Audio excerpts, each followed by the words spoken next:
अस्सलाम वालेकुम viewers, welcome back to Usma Rizwan kitchen. आज मैं बना रही हूँ वेजिटेबल पराठा, वो भी आटा गूंदे बगैर। जैसा कि सर्दियाँ हैं और कई इलाकों में गैस का भी इशू है, ये रेडी भी बहुत जल्दी हो जाते हैं और बनाकर आप फ्रिज में भी रख सकते हैं, बाद में ओवन में गर्म करके खा सकते हैं। वीडियो पसंद है तो लाइक लाजमी कीजिएगा। गंदम का आटा 1 कप, आप मैदा भी ले सकते हैं।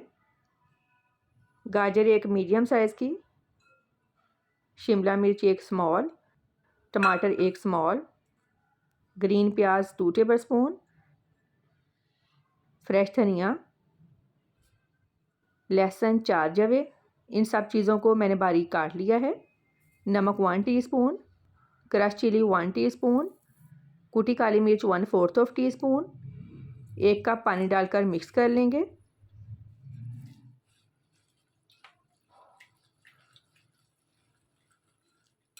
मिक्स कर लिया है। अब इसमें 2 अंडे ऐड करेंगे, मिक्स कर लेंगे। इस रेसिपी को आप अंडे के बगैर भी बना सकते हैं, लेकिन अंडे डालने से बहुत ही सॉफ्ट और मज़े के बनेंगे पराठे। अच्छी तरह से सब चीज़ों को मिक्स कर लिया है। तवे को ऑयल से ब्रश कर लें। मिक्सचर डालते हुए तवा ज़्यादा गर्म ना हो, हल्का सा गर्म हो, ताकि मिक्सचर अच्छी तरह सेट हो जाए। फ्लेम लो टू मीडियम रखेंगे। जब ऊपर से ड्राई हो जाए ऑयल लगा लें, साइड चेंज कर लें।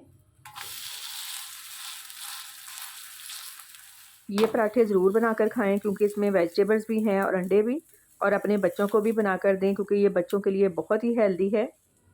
दोनों साइड से अच्छी तरह से पका लेंगे। पराठा रेडी है, बाकी भी ऐसे ही रेडी कर लेंगे। फीडबैक लाजमी दें कि आपको मेरी आज की रेसिपी कैसी लगी।